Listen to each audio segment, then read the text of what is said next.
ಎಲ್ಲರಿಗೂ ನಮಸ್ಕಾರ. ಈ ಬೇತಾಳನ ಕಥೆಯೊಳಗೆ ಶಿವದತ್ತರು ಉಲ್ಲೇಖಿಸಿರುವಂಥ ಒಂದು ಈ ಬೇತಾಳನ ಕಥೆಯನ್ನು ನಾನು ಹೇಳಿದ್ದೇನೆ. ಆಮೇಲೆ ಸುಹಾಸ್ ಅವರು ಡಾಕ್ಟರ್ BR ಸುಹಾಸ್ ಅವರು ತಮ್ಮ ಒಂದು ಪುಸ್ತಕದಲ್ಲಿ ಈ ಕಥೆಗಳನ್ನು ಬರೆದಿಟ್ಟಾರೆ. ಇನ್ನೊಬ್ಬ ಬೇತಾಳನ ಕಥೆ ಇನ್ನೊಬ್ಬ ಲೇಖಕರ ಒಂದು ಬರೆದಿರುವಂಥ ಪ್ರಕಾರ ಅದು ಪೂರ್ತಿಯಾಗಿ ಇದಕ್ಕಿಂತ ಪೂರ್ತಿಯಾಗಿ ಭಿನ್ನವಾಗೈತಿ. ಜಂಬಲದತ್ತ ಅನ್ನುವಂಥ ಒಬ್ಬ ಲೇಖಕರು ತಮ್ಮ ಆವೃತ್ತಿಯೊಳಗೆ ಈ ಕಥೆಯನ್ನು ಅವ್ರು ಹೇಳ್ತಾರೆ.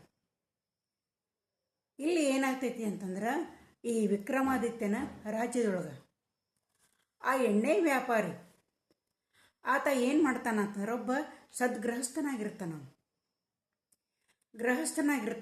ಆಮೇಲೆ ದಿನವೂ ತನ್ನ ವ್ಯಾಪಾರವನ್ನು ಸರಿಯಾಗಿ ನಡೆಸ್ಕೊಂಡು ಹೋಗ್ತಾ ಇರ್ತಾನೆ. ಅವಾಗೇನಕ್ಕೈತಿ ಅಂದ್ರೆ, ಅವನ ಮನೆಯ ಸಮೀಪದೊಳಗೆ ಮಂತ್ರಶಕ್ತಿಗಳನ್ನು ಬಲ್ಲಂಥ ಒಬ್ಬ ಯೋಗಿ ಮಾಂತ್ರಿಕ ಆತ ಒಂದು ಗುಡಿಸಲಿನೊಳಗೆ ವಾಸವಾಗ್ತಾ ಇರ್ತಾನೆ. ಅವನು ದಿನಾಲೂ ಇವನ ಮನೆಗೆ ಭಿಕ್ಷಾನ್ನಕ್ಕಾಗಿ ಬರ್ತಿರ್ತಾನೆ. ಇವ ಏನು ಮಾಡ್ತಿರ್ತಾನೆ, ಪ್ರತಿದಿನ ಅವನಿಗೆ ಆ ಮಾಂತ್ರಿಕನಿಗೆ ಭಿಕ್ಷಾನ್ನವನ್ನು ನೀಡ್ತಾ ಇರ್ತಾನೆ ಎಣ್ಣೆ ವ್ಯಾಪಾರಿ. ಆಮೇಲೆ ಮುಂದೆ ಏನಾಗ್ತೈತಿ ಅಂತಂದ್ರೆ, ಈ ಒಂದು ಸ್ನೇಹ ಅವರಿಬ್ಬರ ನಡುವೆ ಸ್ನೇಹ ಬೆಳಿತೈತಿ. ಆವಾಗ ಆ ಮಾಂತ್ರಿಕ ಇದ್ದವ ಈ ಎಣ್ಣೆ ವ್ಯಾಪಾರಿಗೆ ಅನೇಕ ರಹಸ್ಯ ವಿದ್ಯೆಗಳನ್ನು ಕಲಿಸಿಕೊಡ್ತಾನೆ. ರಹಸ್ಯ ವಿದ್ಯೆಗಳನ್ನು ಕಲಿಸಿಕೊಟ್ಟು ನಂತರ ಏನು ಹೇಳ್ತಾನಂದ್ರೆ, ಒಂದು ದಿನ ನನ್ನ ಮಗನಂತೆ ನನ್ನ ಮಗನಷ್ಟು ಪ್ರೀತಿಸುವಂಥ ಒಬ್ಬ ನನ್ನ ಶಿಷ್ಯ ಅವನು ಬರಬೇಕಾಗಿತ್ತು. ಅವನ ಸಲುವಾಗಿ ನಾ ಇಷ್ಟು ದಿನ ಆತ ಕಾಯಕತ್ತೀನಿ, ಅವ್ನು ಬರೋವಲ್ಲ. ಅದಕ್ಕೆ ನಾವು ಹೋಗಲೇಬೇಕಾಗೈತಿ, ಬಿಟ್ಟು ನಾವು ಬೇರೆ ಸ್ಥಳಕ್ಕೆ ಹೋಗ್ಬೇಕಾಗೈತಿ.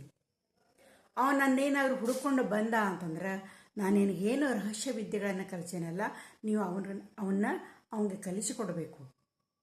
ಹಂಗಂತೇಳಿ ನೀನು ನನ್ನ ಮಾತು ಕೊಡು ಅಂತಂದು ಹೇಳ್ತಾನೆ. ಆಮೇಲೆ ಈತ ಏನಂತಾರೆ, ಎಣ್ಣೆ ವ್ಯಾಪಾರಿ ಅವನಿಗೆ ಮಾತನ್ನು ಕೊಡ್ತಾನೆ. ಆವಾಗ ಆ ಮಾಂತ್ರಿಕ ಒಂದು ಮಾತನ್ನು ಹೇಳ್ತಾನೆ, ಇದಕ್ಕೇನಾದರೂ ನೀ ತಪ್ಪದಿ ಅಂತಂದ್ರೆ ನೀನು ಬಹಳ ಕೆಟ್ಟ ಸಾವು, ಕ್ರೂರವಾದಂಥ ಸಾವು ಇದು ನಿನಗೆ ಬರ್ತೈತಿ ಅಂತಂದು ಹೇಳ್ತಾನೆ. ಎಚ್ಚರಿಕೆಯನ್ನು ಕೊಟ್ಟ ಅವ ದೇಶಾಂತರ ಹೋಗ್ಬಿಡ್ತಾನೆ. ಹೋದ ಕೂಡಲೇ ಈ ಎಣ್ಣೆ ವ್ಯಾಪಾರಿ ಕಡೆ ಮುಂದೆ ಕೆಲವು ದಿನಗಳಾದ ಮೇಲೆ ಒಬ್ಬ ಶಿಷ್ಯ ಇದ್ದವ ಬರ್ತಾನೆ. ತನ್ನ ಗುರುಗಳನ್ನು ವಿಚಾರ ಮಾಡ್ಕೊತ ಬರ್ತಾನೆ.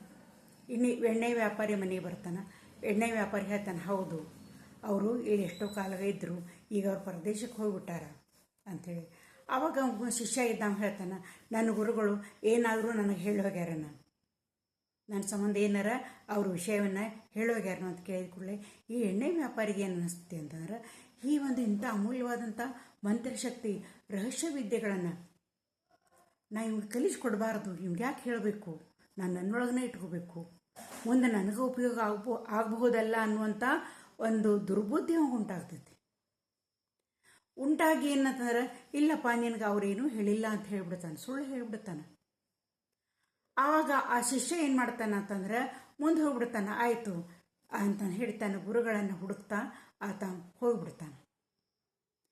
ಆ ಮಾಂತ್ರಿಕ ಕೊಟ್ಟಂಥ ಒಂದು ಶಾಪವನ್ನು ಮರೆತು ಬಿಟ್ಟಿರ್ತಾನೆ. ಆ ಶಾಪ ಇವನ ಮೇಲೆ ಒಂದು ಏನಂತ ವಿಧಿ ಆಟ ಆಡ್ತೈತಿ. ಏನಾಗ್ತೈತಿ ಅಂದರೆ, ಕಳ್ಳಕಾಕರು ಅವ್ರೇನಂತ ಅರಮನೆಯಿಂದ ಒಂದಿಷ್ಟು ನಗನಾಣ್ಯಗಳನ್ನು ಕದ್ದುಕೊಂಡು ಬಂದಿರ್ತಾರೆ. ಅಲ್ಲದ ರಾಜನ ಕುದುರೆಯನ್ನು ಅವರು ತೊಗೊಂಡು ಕದ್ದುಕೊಂಡು ಬಂದಿರ್ತಾರೆ. ರಾಜಭಟ್ರು ಬೆನ್ನು ಹತ್ತುತ್ತಾರೆ, ಅವ್ರು ಓಡ್ತಾ ಬರ್ತಾರೆ. ಇನ್ನು ನಾವು ಸಿಗುತ್ತೇವೆ ಅನ್ನುವಂಥ ಒಂದು ಸಂದರ್ಭದೊಳಗೆ ಅವ್ರು ಏನು ಮಾಡ್ತಾರೆ ಅಂತಂದ್ರೆ, ಆ ಗಂಟನ್ನು ಮತ್ತು ಆ ಕುದುರೆಯನ್ನು ಆ ಎಣ್ಣೆ ವ್ಯಾಪಾರಿಯ ಮನೆಯ ಒಳಗೆ, ಮನೆಯ ಹತ್ತಿರ ಒಂದು ಇದರೊಳಗೆ ಮುಚ್ಚಿಟ್ಟು ತಾವು ಪಾರಾಗಿ ಹೋಗಿಬಿಡ್ತಾರೆ. ಆಗ ರಾಜಭಟ್ರು ಎಲ್ಲ ಕಡೆ ಹುಡುಕ್ತಾರೆ. ಎಲ್ಲ ಕಡೆ ಹುಡುಕದಾಗ ಏನಾಗ್ತೈತಿ ಅಂದರೆ, ಕುದುರೆ ಎಣ್ಣೆ ವ್ಯಾಪಾರಿಯ ಮನೆ ಹತ್ತಿರ ಇದ್ದು ಕಂಡು ಬರ್ತೈತಿ. ಶೋಧಿಸಿದಾಗ ಆ ಕಳ್ಳರು ಕದ್ದುಕೊಂಡ ನಗನಾಣ್ಯಗಳೆಲ್ಲನೂ ಸಿಗ್ತಾವೆ. ಸಿಕ್ಕ ಕೂಳೆ ಮಹಾರಾಜ ಇದ್ದಾವ, ಅವನು ಭಾಳ ಸಿಟ್ಟು ಬರ್ತೈತಿ. ಅವ ಏನು ಮಾಡ್ತಾನ ಅಂತಂತಂದ್ರೆ, ಇವನನ್ನು ಶೂಲಕ್ಕೇರಿಸ್ರಿ ಅಂತಂದು ಹೇಳಿ ಆಜ್ಞೆಯನ್ನು ಮಾಡಿಬಿಡ್ತಾನೆ. ಆವಾಗ ಅವನೇನಂತ ಶೂಲಕ್ಕೇರಿಸ್ತಾರೆ. ಅದರ ಮಂತ್ರವಿದ್ಯೆಯಿಂದ ಕಲಿತಂಥ ಈ ಎಣ್ಣೆ ವ್ಯಾಪಾರಿ ಧ್ಯಾನವನ್ನು ಮಾಡ್ತಾ ತನ್ನ ಜೀವನ ಸಾವಕಾಶವಾಗಿ ಬಿಡ್ತಾನೆ. ಆ ನಂತರ ತಾನು ಸತ್ತ ನಂತರ ಬೇತಾಳವಾಗಿ ಒಂದು ಶರೀರದೊಳಗೆ ಒಂದು ಸತ್ತಂಥ ಶವದ ದೇಹದೊಳಗೆ ಹೊಕ್ಕು ಆ ಮರದ ಮೇಲೆ ಆತ ನೇತಾಡ್ತಾ ಇರ್ತಾನೆ. ಇತ್ತ ಏನಕ್ಕೈತಿ ಅಂದ್ರೆ ಈ ಮಾಂತ್ರಿಕನ ಶಿಷ್ಯ ಗುರುವನ್ನು ಹುಡುಕೊಂಡು ಹೋಗ್ತಾ ಇರ್ತಾನೆ. ಒಂದು ಕಡೆ ಏನಾಗ್ತೈತೆ ಅಂದ್ರೆ ಬಹಳಷ್ಟು ಪ್ರಯಾಣವನ್ನು ಮಾಡಿದ ಮೇಲೆ ಹಿಂಗುಲಾದೇವಿಯ ಮಂದಿರ ಇದ್ದಂಥ ಒಂದು ಪ್ರದೇಶಕ್ಕೆ ಬರ್ತಾನೆ. ಹಿಂಗುಲಾದೇವಿಯ ಮಂದಿರ, ಅಲ್ಲಿ ಬಹಳಷ್ಟು ಯಾತ್ರಾರ್ಥಿಗಳಿಗೆ ಅದು ಆಶ್ರಯ ತಾಣವಾಗಿರ್ತೈತಿ. ಅಲ್ಲಿ ಬಂದಾಗ ಅಲ್ಲಿ ಅವನಿಗೆ ಗುರುವಿನ ಭೇಟಿ ಆಗ್ತೈತಿ. ಆ ಗುರು ಕೇಳ್ತಾನೆ, ಗುರು ಭಾಳ ಸಂತೋಷ ಆಕೈತಿ ಈ ಶಿಷ್ಯನ ನೋಡಿ. ಕೇಳ್ತಾನೆ ಹೆಂಗೆ ಬಂದೆ ಅಂತ. ಗುರು ಎಲ್ಲ ಈ ವಿಚಾರವನ್ನು ಹೇಳ್ತಾನೆ. ಹೇಳಿದ ಕೂಡಲೇ ಗುರು ಕೇಳ್ತಾನೆ, ನಿನಗೆ ಆ ವ್ಯಾಪಾರಿ ಎಲ್ಲ ರಹಸ್ಯ ವಿದ್ಯೆಗಳನ್ನು ಕಲಿಸಿದ್ನೇನು ಅಂತ. ಇಲ್ಲ ಅಂತ ಹೇಳ್ತಾನೆ ನಾವು ಶಿಷ್ಯ. ಇಲ್ಲ, ನೀವೇನು ಹೇಳೇ ಇಲ್ಲ ಅಂತ ಹೇಳ್ದ ಅವ. ಕುಳೆ ಅವು ಭಾಳ ಕೋಪ ಬರ್ತೈತಿ.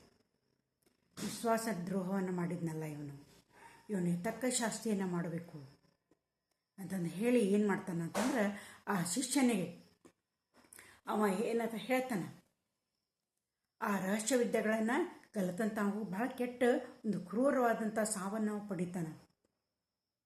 ಅವ ಬೇತಾಳ ಆಗ್ಯಾನ ಈಗಾಗಲೇ. ಮಾಂತ್ರಿಕ ಶಕ್ತಿ ಭಾಳ ಇರ್ತೈತೆ ಅವನ ಕಡೆ. ಈಗ ಬೇತಾಳಾಗಿ ಒಂದು ಮರಗಳನ್ನು ಎತ್ತಾಡಕತ್ತಾನ. ನಾನು ನಿನಗೆ ಮಂತ್ರಶಕ್ತಿಯನ್ನು ರಹಸ್ಯ ವಿದ್ಯೆಗಳನ್ನು ನಾನೇ ನಿನಗೆ ದಾರಿ ಎರೆದು ಕೊಡ್ತೇನೆ. ನೀವು ಅವನ ಮೇಲೆ ಸಿಡನ್ನು ತೀರಿಸ್ಕೊಳ್ಬೇಕು. ನೀನು ನಗರಕ್ಕೆ ಹೋಗು. ನಗರಕ್ಕೆ ಹೋಗಿ ರಾಜ ವಿಕ್ರಮಾದಿತ್ಯ ದೊಡ್ಡ ಪ್ರತಾಪಶಾಲಿ ಅದಾನ, ಗುಣಶಾಲಿ ಆಗ್ಯಾನ. ಅವನ ಸ್ನೇಹವನ್ನು ಸಂಪಾದನೆ ಮಾಡ್ಕೋ. ಅವನಿಗೆ ಪ್ರತಿದಿನ ಒಂದೊಂದು ಹಣ್ಣು ಅಂದರೆ ಅಮೂಲ್ಯವಾದಂಥ ರತ್ನವಿರುವಂಥ ಒಂದೊಂದು ಹಣ್ಣನ್ನು ಒಯ್ದು ಕೊಡು. ಅದನ್ನ ಹೆಂಗೆ ಮಾಡ್ಬೇಕು ಅದನ್ನೆಲ್ಲ ವಿದ್ಯೆಯನ್ನು ಕಲಿಸ್ಕೊಡ್ತಾನೆ. ಅವನ ಸ್ನೇಹವನ್ನು ಸಂಪಾದನೆ ಮಾಡು. ಆ ರಾಜನಿಂದ ಬೇತಾಳವನ್ನು ತರಿಸ್ಕೊಂಡು ನೀನು. ಆ ಬೇತಾಳವನ್ನು ತರಿಸಿಕೊಂಡ ಮೇಲೆ ನೀನು ದೇವಿ ಪೂಜೆಯನ್ನು ನೀನು ಮಾಡ್ತಾ ಇರ್ತೀಯ. ಆ ಬೇತಾಳವನ್ನು ತರಿಸ್ಕೊಂಡ ಮೇಲೆ ವಿಕ್ರಮಾದಿತ್ಯನಿಗೆ, ಆ ದೇವಿಗೆ ನೀನು ವಿಕ್ರಮಾದಿತ್ಯನನ್ನು ಬಲಿ ಕೊಡು. ಆವಾಗ ಎಷ್ಟೋ ವಿದ್ಯೆಗಳನ್ನು, ರಹಸ್ಯ ವಿದ್ಯೆಗಳನ್ನು ಕಲಿತಂಥ ಬೇತಾಳ ನಿನ್ನ ವಶ ಆಗ್ತೈತಿ. ಹಿಂಗಾಗಿ ಮತ್ತು ನನ್ನ ಸೇಡು ತೀರ್ತೈತಿ ಅಂತಂದು ಹೇಳಿ ಆ ಒಂದು ಮಾಂತ್ರಿಕ ತನ್ನ ಶಿಷ್ಯನಿಗೆ ಹೇಳ್ತಾನೆ. ಆ ದೇವಿಯ ಪೂಜೆಯನ್ನು ಯಾವ ರೀತಿ ಮಾಡಬೇಕು, ಹಣ್ಣಿನೊಳಗೆ ಆ ಅಮೂಲ್ಯವಾದಂಥ ರತ್ನಗಳನ್ನು ಯಾವ ರೀತಿ ಹೇಳಬೇಕು, ಇಂಥ ವಿದ್ಯೆಯನ್ನೆಲ್ಲನೂ ಏನಂತಂದ್ರೆ ಆತ ತನ್ನ ಶಿಷ್ಯನಿಗೆ ಕಲಿಸಿಕೊಡ್ತಾನೆ. ಆ ಶಿಷ್ಯ ಇದ್ದಾವ ಒಬ್ಬ ಕ್ಷಾಂತಿಶೀಲ ಅನ್ನುವಂಥ ಒಬ್ಬ ಯೋಗಿಯಾಗಿ ಅಂದರೆ ಮಾಂತ್ರಿಕನಾಗಿ ಈ ಉಜ್ಜಯಿನಿಗೆ ಬರ್ತಾನ ಅಂತಂದು ಹೇಳಿ ಈ ಒಂದು ಲೇಖಕರು ಈ ಒಂದು ಇದನ್ನು ಉಲ್ಲೇಖನೆಯನ್ನು ಮಾಡ್ಯಾರ. ಇನ್ನು ಈ ಎರಡು ಕಥೆಗಳಿಂದ ಬೇತಾಳಂತೂ ಮರದ ಮೇಲೆ ನೇತಾಡಕತ್ತಾನ.